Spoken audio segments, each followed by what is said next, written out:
Oi, jovem, tudo bem com você? Espero que você esteja ótimo. A aula de hoje é sobre distribuição eletrônica. E aí a primeira pergunta que você pode se fazer, para que serve isso? Para que eu vou estudar distribuição eletrônica? Bom, a primeira relação que a gente tem é com a tabela periódica, né? Então a tabela periódica, ela está toda organizada em blocos de acordo com a distribuição eletrônica dos elementos, tá? Então saber a distribuição eletrônica vai nos ajudar no entendimento da tabela periódica. E também no entendimento das ligações químicas, como que um átomo se liga ao outro, por que ele se liga, né? O entendimento das ligações químicas entre átomos que formam as moléculas também está baseado na distribuição eletrônica, tá? E aí a gente utiliza o diagrama de Pauling para fazer a distribuição eletrônica na eletrosfera aí de um átomo. E aí, olha, o diagrama de Pauling ele tem esses subníveis, né, que é um S, 2S, 2P, 3D, 4F, enfim, tá? O que significa isso, né? O primeiro número aqui, olha, por exemplo, um S, pode ser 2S, pode ser o 2, né, o 3 aqui, enfim, o 4. Esse primeiro número aqui, ele representa o nível. O nível é a camada que o elétron se encontra. Então, o elétron, se estiver na primeira camada, a camada K, ele vai ter esse número 1 aqui, que a gente chama de número quântico principal 1. Aliás, número quântico é um outro assunto que está muito relacionado com esse e a gente vai tratar dele numa outra aula, tá? E aí, se ele estiver na segunda camada, a camada L, a gente vai ter representado aqui pelo número 2, como está aqui, o 2S, né, o 2P. Se ele estiver na terceira camada, a camada M, a gente vai ter representado aqui o número 3. E assim vai até o número 7 aqui, que são 7 camadas na eletrosfera do átomo, certo? Bom, e aqui o subnível pode ser S, P, D ou F, nossa famosa sopa de feijão, né? Então subnível é o quê? Subnível é um degrau que existe entre um nível e outro, assim como a gente tem de um nível para o outro, né, de um andar para o outro, a gente tem degraus de energia. Você pode falar, Wilson, mas eu vou de elevador. Pô, beleza, mas vamos admitir que você vai de escada, certo? Então entre um andar e outro, se você subir de escada, você sobe degraus, não é isso? Então aqui é a mesma coisa, entre um nível e outro existem degraus, que a gente chama de subníveis de energia, que pode ser desses 4 tipos, S, P, D ou F, certo? E esse 2 aqui em cima, esse expoente, tá? Que não é S ao quadrado, a gente fala de um S2, né? É a quantidade de elétrons que existe naquele subnível, certo? Bom, quais são as regras para a distribuição? Então a gente tem que fazer a distribuição sempre de acordo com o diagrama de Pauling, seguindo aquela setinha na diagonal, certo? E obedecendo essa quantidade máxima de elétrons dos subníveis. Então, para o subnível S, que só tem uma órbita possível, então a gente vai tratar melhor também esse assunto de órbita na aula de números quânticos, tá? Então, o subnível S ele só tem uma órbita possível, e essa órbita comporta 2 elétrons com spins contrários. Então, essas duas setinhas aqui estão representando esses 2 elétrons, né? O spin para cima e o spin para baixo. Okay? Por isso que cabe no máximo 2 elétrons. Repare que no subnível P eu tenho 3 orbitais. Cada um comporta 2 elétrons com spins contrários, então um máximo de 6 elétrons. O subnível D tem 5 órbitas, 5 orbitais, né? Cada um com 2 elétrons vai me dar um máximo de 10 elétrons.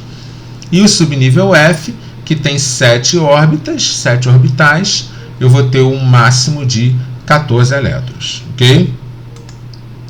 E aí, olha, vamos fazer alguns exemplos agora para a gente entender como que acontece. O diagrama de Pauling está aqui, a ordem de preenchimento é sempre começando desse cara aqui de cima, que é um S, né? E aí eu sempre vou seguir essa seta nesta direção, tá? Não inventa doideira, não faz assim, não faz na vertical, na horizontal, é para seguir a seta. Ok? Então, olha, primeiro átomo aqui, o átomo mais simples que tem é o hidrogênio. Ele tem um próton, lembrando que esse númerozinho aqui é o número atômico, representa o número de prótons. E para um átomo neutro também representa o número de elétrons. Então, se ele tem um próton, ele tem um elétron. Pô, beleza. Então, olha, eu vou começar aqui, olha, como é um elétron só, o subnível S ele comporta um elétron, certo? Então vai ficar só um S1. Muito simples, né? Ó, o lítio tem número atômico 3. Então ele tem 3 prótons, 3 elétrons. Então começa aqui um S2, acabou aqui. 2S1. O S cabe em 2 elétrons, mas eu só tenho um elétron. E aí eu, no final, coloco esse um elétron que falta. Ó, oxigênio, 8 prótons, 8 elétrons. Então repara, ó, eu vou começar aqui, um S2, terminou aqui, eu volto, 2S2, certo? E aí eu tenho 4 elétrons aqui no total. Para 8 faltam 4. O próximo subnível é o 2P, e o P cabe em 6 elétrons, mas eu não tenho 6 elétrons para colocar. Então eu coloco os 4 que estão faltando para terminar. Então a distribuição do oxigênio fica um S2, 2S2, 2P4. Olha o cloro aqui, olha, o cloro tem 17 prótons, 17 elétrons. Então repara, ó, um S2, terminou, volto 2S2, 2P6, 3S2. Repara que você tem que ir contando aqui, olha, 2 com 2, 4, com 6, 10, com 2, 12. Para 17 faltam 5. Então, o próximo subnível aqui, olha, depois do 3S2, é o 3P, que cabe em 6 elétrons. Mas eu não tenho 6 elétrons para colocar, eu só tenho 5. Então, eu termino aqui com 3P5.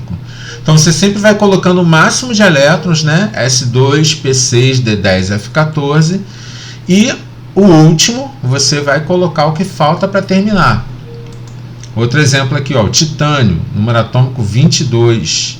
Então, olha, um S2, 2S2, 2P6, 3S2, 3P6, 4S2.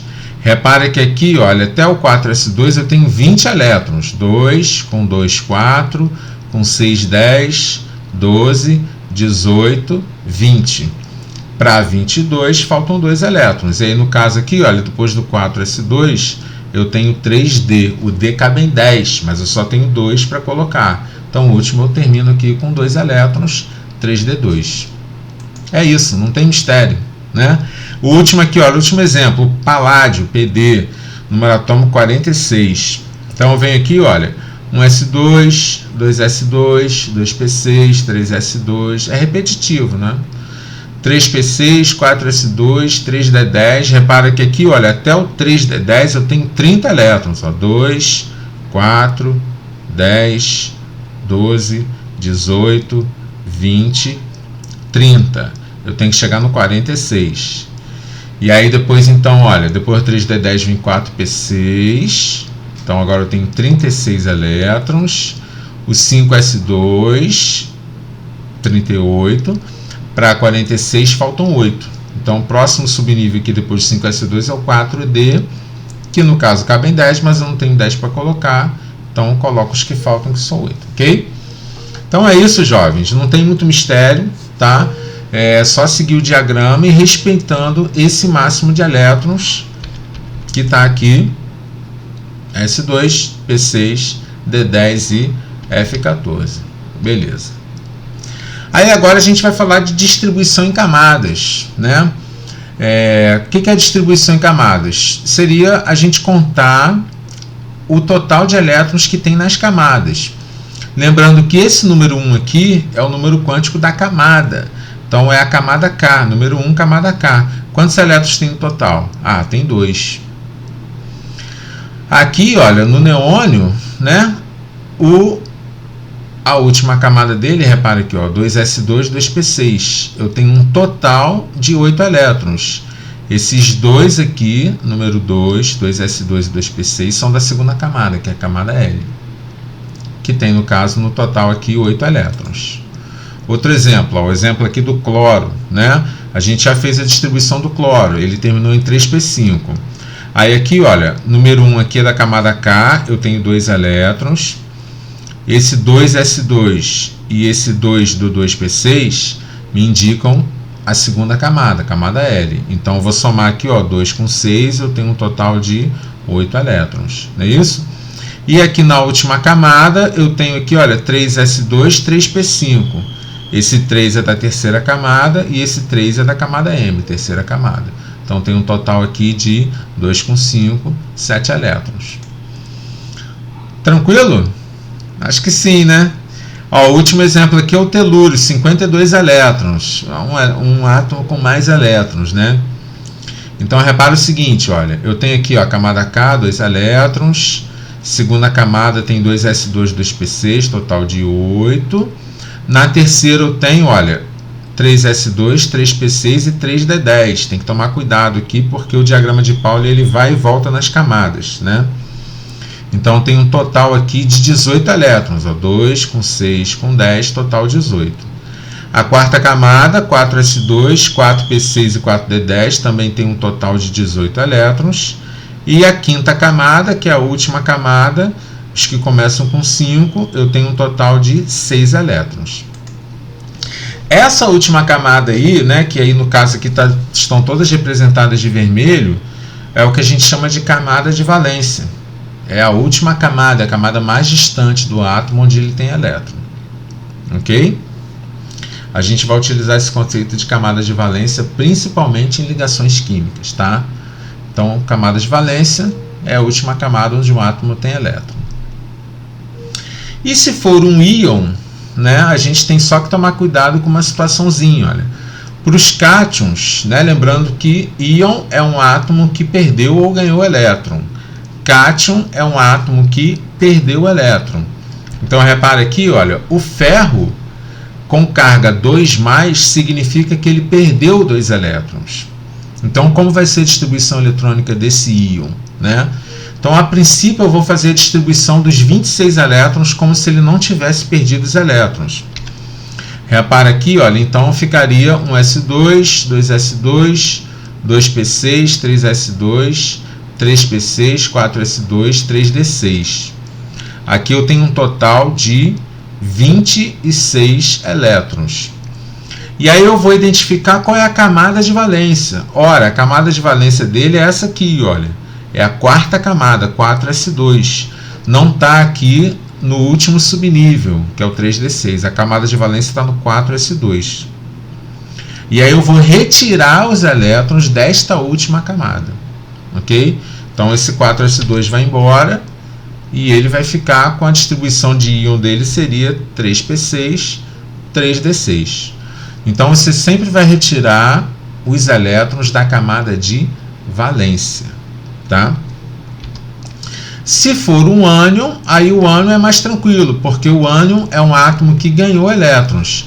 Então basta simplesmente você ver quantos elétrons ele ganhou. No caso, olha, o enxofre com carga 2- significa que ele ganhou 2 elétrons.